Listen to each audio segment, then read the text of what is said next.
Hello guys, how's it going? My name is Dal, and patch 11.1 is bringing with it a ton of new class changes with a bunch of revamps, a lot of talent adjustments, hero talents reworks, and so many good options. But out of all those little adjustments and class buffs, the one change that a lot of players are excited about is an augmentation nerfs arriving in 11.1. The augmentation nerf primarily hits on their buff-based gameplay to no longer affect tanks or healers, which is a pretty massive adjustment, as their buff-based playstyle not only can amplify the damage of their allies, but also survivability of tanks and the healing throughput of healers. And the way that Aug has been designed, it's just been a popular spec that's gained a ton of popularity ever since they got added during season 2 of Dragonflight. But however, it's retained the popularity season after season, and so many players are tired of seeing augmentation at the top and are saying enough is enough, and now are wondering if these nerfs are enough to potentially dethrone augmentation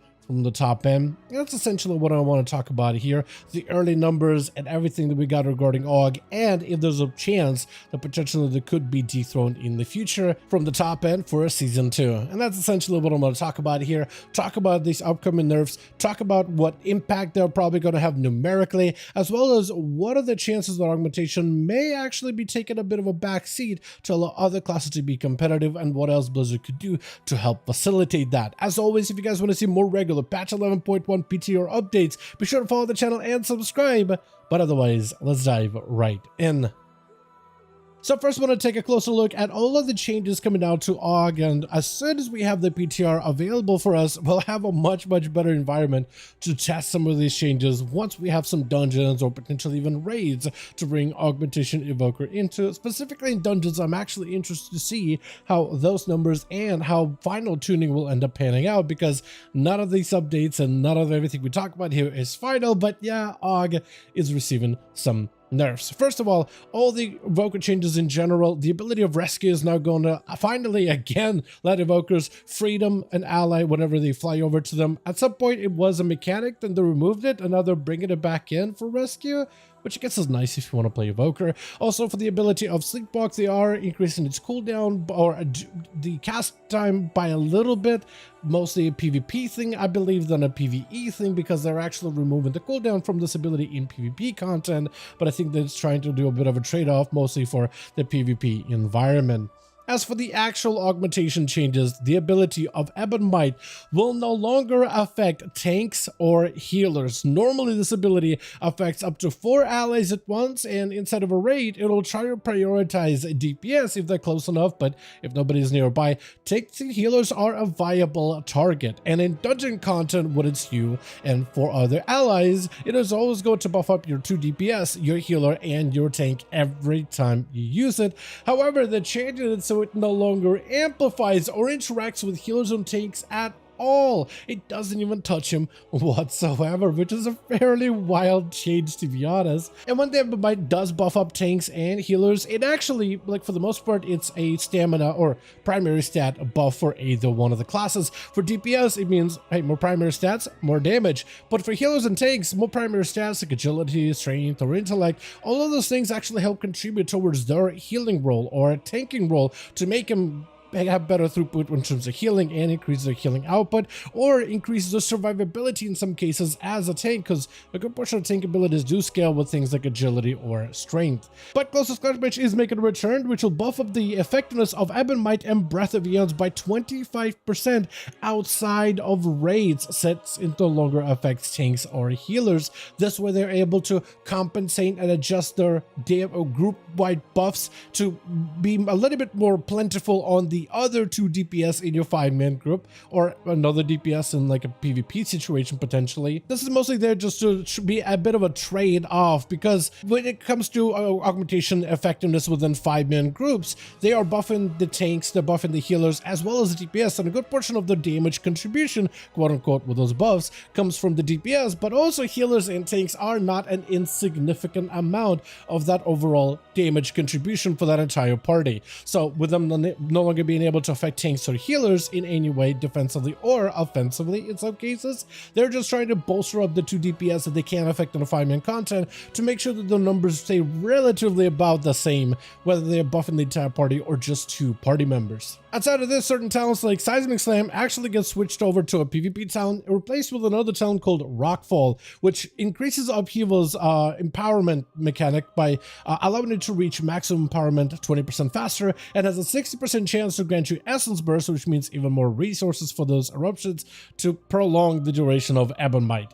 Another talent that's also getting buffed up as part of that trade-off is the Modes of Possibility. Whenever you use an eruption, there's a normally 25% chance or 15% chance to summon a mode that can grant an ally that interacts with the mode any variety of different augmentation buffs, whether it is your versatility buff, whether it is your Ebonite, or any of the other benefits. But this one, essentially, they're changing the proc rate from 15% up to 25%, again, as another way to kind of supplement some of this buff changes within dungeon content. And while we don't really have the numbers for augmentation to test over from 11.1 PTR, which we'll have sometime soon, the early numbers based on taking the augmentation as we've seen it so far in season 1 towards the tail end and making adjustments kind of based on some of the dungeon logs and raid logs, numbers wise, a lot of players surmise right now that the damage changes to buff up your DPS with closest clutch mates while not being able to longer buff tanks or healers should be enough of an offset numerically when it comes to DPS,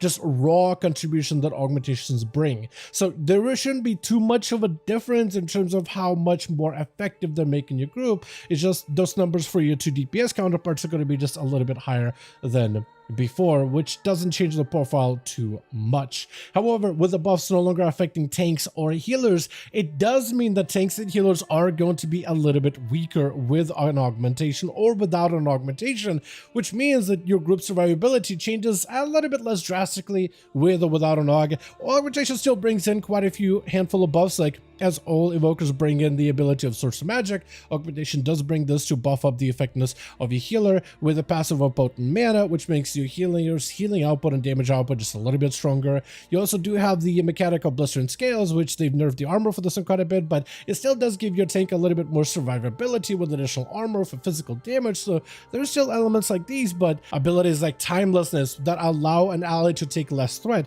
which does mean that they can go a little bit more ham with their cooldowns. That means that tank does not need to worry as much about trying to wrestle with aggro from that player. In certain niche situations can also be very, very good. No other class brings that to the table. Or Wernstone, it's not quite a warlike gateway, but it's very unique in its own way, where you're able to teleport between you and an ally, and that can be used again in very niche unique situations. This is all on top of other useful utility like Defy Fate, which makes him a very tanky ranged DPS class, but also rotationally they have a bunch of knockups with their upheaval ability.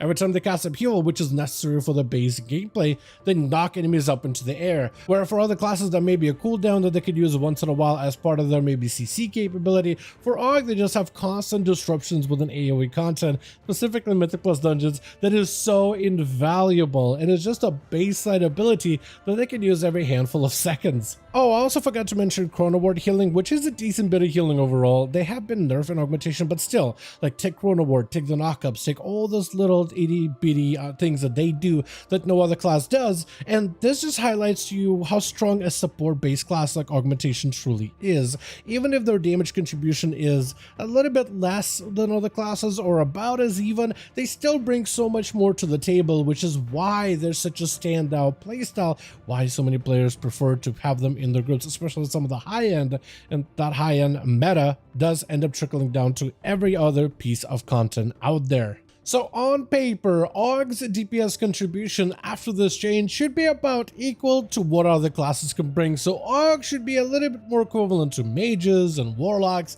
and literally every other DPS out there in terms of overall group contributions with this buff mechanic. This nerf technically is good if you're someone who isn't an AUG player and if somebody who wants to see more class variety and more class competition at the high end, especially in Mythic Plus content. Ebon might no longer affect tanks and healers, will help them maybe less unique. However, it's just a single scale taken off of a dragon, but an AUG is a dragon covered in scales, so if every single scale was equating to every unique mechanic that augmentation brings. Og is a very support-heavy playstyle with fantastic survivability, great utility, and it's so unique that no other class can bring what Augmentation brings. And it might have been a little bit more varied if Aug was very similar to Prez and Dev, or if they at least had the same or similar toolkit. Very similar to how you have Enhancement Shamans, Rescue Shamans, Elish Shamans, which are all fantastic, all are very good. Everybody's happy to have a Shaman in their dungeons because they all bring great utility, just Enhance has a bit more damage than the other two specs at the moment. But Augmentation is nowhere near Prez and Dev. It's actually the best option of Evoker to bring to the group, and it's that much better because it's actually stronger than Prez and it's stronger than Dev. It brings more than those two specs are able to bring. It'd be one thing if, let's say, every group wanted an Evoker in the groups, right? And you could have Dev, Prez, Aug, but right now Aug is in its class of its own and it stands out from everybody else, and you bring Aug because it is an Aug. Their support role playstyle, a lot of players will agree, is very unique, and maybe even too unique to the point where players are tired of seeing it over and over. It's so unique that it's almost a must-have. Just about everybody brings it because they're so effective, because they're so good, but it has to get to the point where you're just seeing them at the top of the charts first season, then second season, and then every other season ever since they got it in, and at some point changes must be made. Now, there's also a lot of fun suggestions that the community have been making for how Blizzard could take Augmentation and adjust them. If Aug was very, very strong for, let's say, a season, but then next season it wasn't as good, and then came back and kind of viable next season, and then not really matter next season, I don't think anybody would care. If it was just like every other DPS classes, and sometimes mages shine, and then other times warlocks are in the spotlight, and then others priests are dominating, and it really all depends on the dungeons, the environment, the compositions, the classes. Every class has had at least a time to shine within Mythic Plus, and I don't think there's any beyond other classes out there like Augmentation, which are just consistently good season after season after season. So one of the ways they could adjust it is by making them a DPS class, removing that unique mechanic, making them more even to Devastation and Preservation. So at the very least, if you're bringing an Evoker, you're bringing an Evoker with a huge bit of that kit that isn't just unique to Augmentation, but something Preservation and Devastation also bring, because then you could have a bit of variety. Very similar to how all Shaman specs, Ellie, Resto, Enhancement are all very good. Just Enhancement is slightly ahead on damage, so people are playing that as of this moment.